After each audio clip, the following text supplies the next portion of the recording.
Hello there. We are continuing to talk about openings, and this will be a third video in our mini series about openings. And of course, this is all part of a bigger series guide to adult chess improvement. You can find all the links below in the description of the video. So now I want to show you one game between Adolf Anderssen and Louis Paulsen.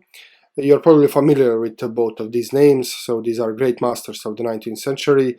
Adolf Anderssen was a German master, and he is considered the first player to be of strength above 2600. And he was probably the best player in the world of his time. He was beaten by Morphy, but after Morphy retired, he was probably the best player there. So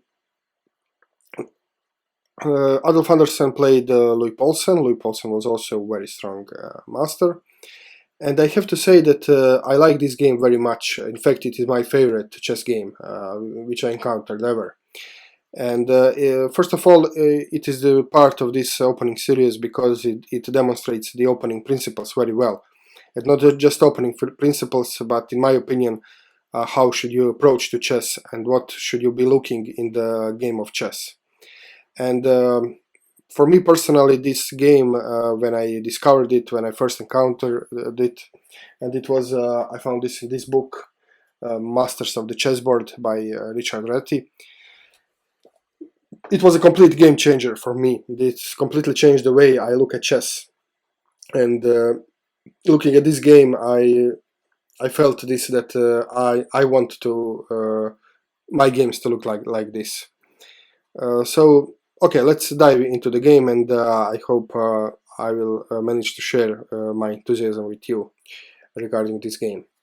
So Adolf Anderssen played e4, so this was the usual for all masters, and this is why I recommend everyone to play e4. You can see my first video for my arguments about this.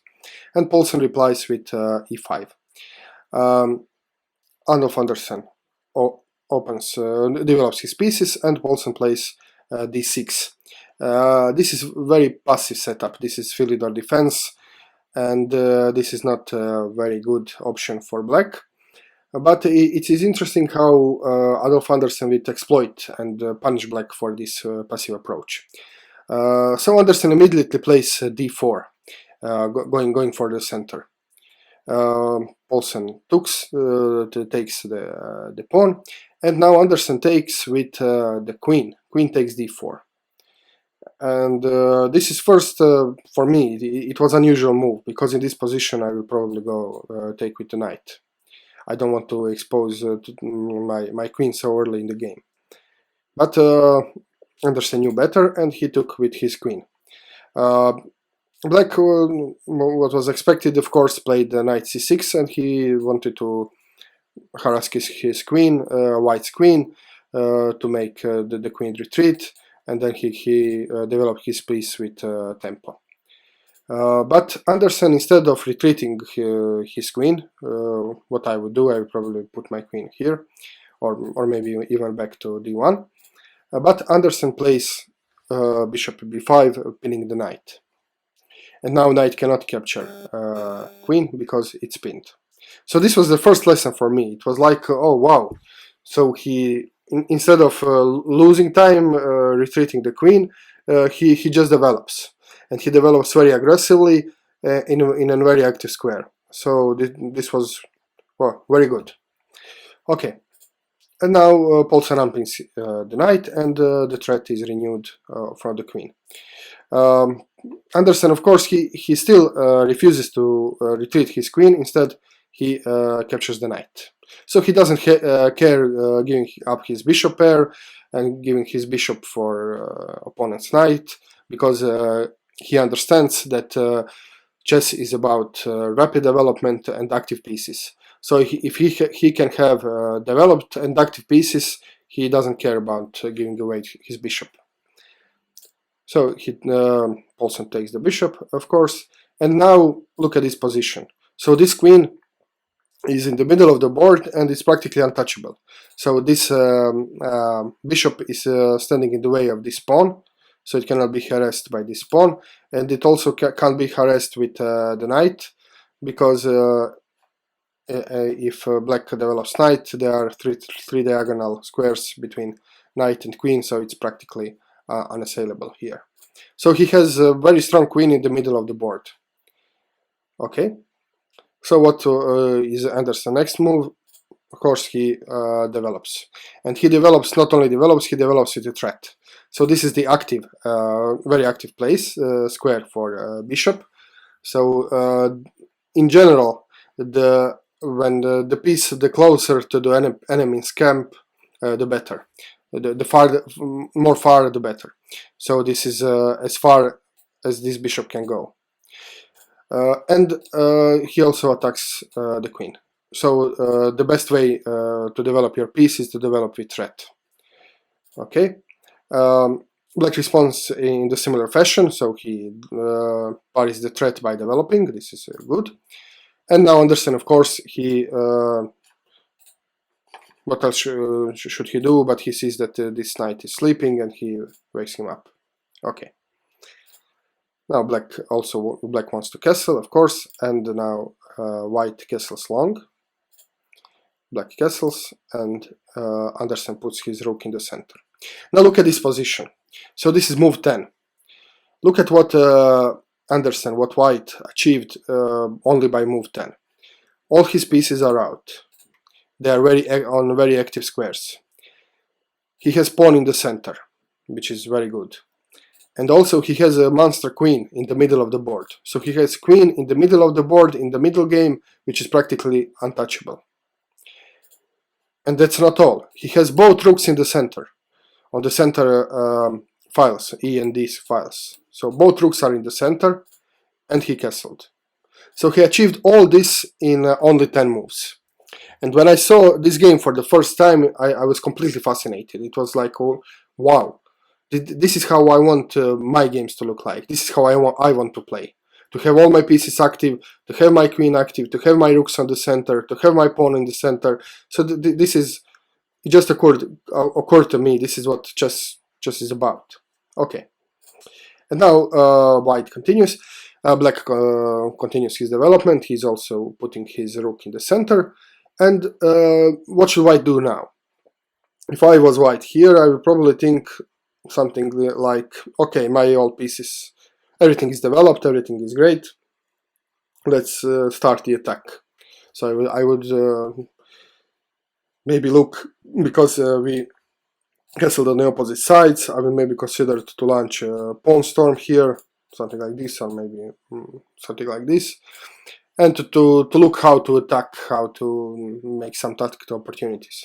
But not Anderssen. He knows that he's not in a hurry. There's no need to rush. All his pieces are on good squares. He has plenty of time. He has good position, so he'll just make his position a little bit better by playing king b1. And this is something I still have to learn. Because usually in my games, when I long castle, I never play king b1, because I'm afraid I will not have enough time. I'm always in a hurry to attack or to do something. And then I never play king b1, and I always lose because I didn't play king b1. So I have to learn that if I castle long, I have to play king b1. Okay, now black retreats. So the idea is probably he wants to start playing on the queen side. He wants to release his pawn. And now in this position, so now the development and the opening for Anderssen is over. So his all pieces are active, his rooks are coordinated, and they are in the center, and his king is safe. So now Anderssen has to think for a plan. So what should he do next? What should be his plan? And as an old master, he thinks how to play in the center. Again, if this was me, I would probably think about launching, move this knight, maybe launching some kind of pawn storm on the enemy king. But not Anderssen. He looks at the center, and he sees this nice d5 square. And this square would be very nice if he could have his knight on this square, and if this knight would be untouchable here. So if he could create an outpost on d5 square, that would be very strong. So he makes a plan. So first he has to remove this knight, which is defending d5 square, and then he have to remove this pawn, so this knight cannot be harassed by this pawn, and then he'll have a nice outpost. So this is important when the opening is over, to have a plan. The most classical approach is to play in the center, so to have the plan how to conquer the center. And this is very instructive. This is why I like this game, because he plays in the center. Okay, now he proceeds with his plan. He bishop takes f6, bishop takes back, and he plays e5. Of course, blocking the threat of the queen, but also to challenge black's pawn and to make it isolated here. You'll see in a few moves how this moves. Okay, he retreats his bishop, and Anderssen plays knight d5. Paulsen plays bishop to f8 because this bishop was attacked, and now Anderssen takes this d6 pawn and makes this pawn on the d file isolated. And now what's the point, strategical point about this? And I also read this first in the Reti book, and then I found out that Spassky was also talking about this theory.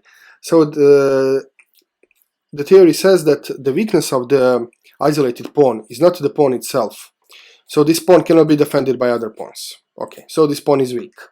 But if you want to attack this pawn, you have as many pieces as white has. So if you have same amount of pieces, then you can attack it n times, and he will defend this n times.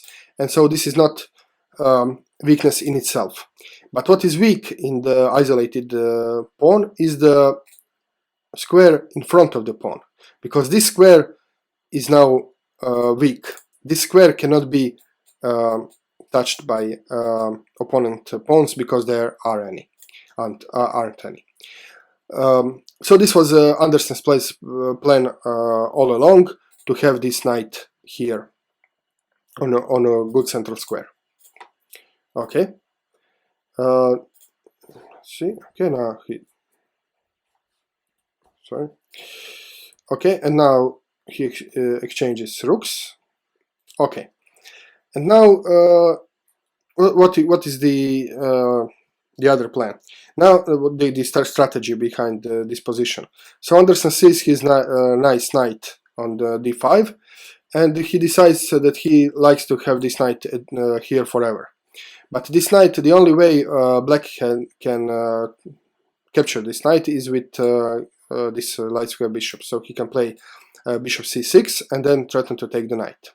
And Anderssen says, okay, if you want to capture my knight, you can capture my knight, but then I will just recapture with my other knight, and I will still have knight on d5. So his plan is to maneuver his knight, and here, and then here, then here, and then then this knight will guard this knight, and the knight will be on d5 forever. Because once he exchanges, black exchanges his light square bishop for this knight, he cannot challenge this knight anymore. Okay, so the game continues. He did this maneuver. Paulsen attacked this knight. Anderssen just finishes his maneuver. Now he wants to kick this knight back, but this knight is going on c3 anyway. Okay, so this is this nice setup. And now the game continues. I will not analyze this game further. I will just show few moments. Few interesting moments in this game, but this is the point. So Anderssen played in the center, and he won. So the center, the d5 square will forever be occupied by his knight, and this knight will be very powerful, and it will in the end decide the game. So I'll just go quickly through the moves. So the game continued. And you can just look at this knight on d5. it's there forever. It will never move. Okay, so this knight is annoying. It's covering all these squares in the black's camp, and the black can't do anything about this. Okay, so this knight is here forever. Okay, and now at this moment you can see all the white pieces are active. All the knights are hitting the squares near the enemy's king. Okay, and now at this moment, when everything is well placed, now Anderssen decides to finally attack the king. So he was in no hurry to. He played in the center all the game, so you see everything is in the center, pointing to the center, and then only after he conquered the center, then he launched his attack. Okay, and now he sacks the knight. So this knight is so strong that he can. This knight on d5 is so strong that he can sack this knight. Of course, there is a combination behind this. Okay. And now this is the moment when this knight finally leaves his outpost, but only to go to the even better outpost. So now the knight is here. So knight is again on the outpost. It's guarded by the pawn, and it's even closer, even in the more vicinity of the enemy's king. Okay. And now the game continues. So Anderssen calculated that he can exchange everything and be three pawns up in the end game. And now the end game continued, but I think this is obvious that white is completely winning here.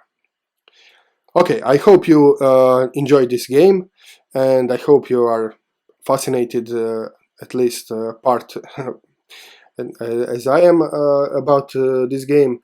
And I hope that these 3 videos about opening will help you to improve in chess, to see what you should and what you shouldn't do. I hope these advices will help. Okay, stay with me and see you very soon. Cheers.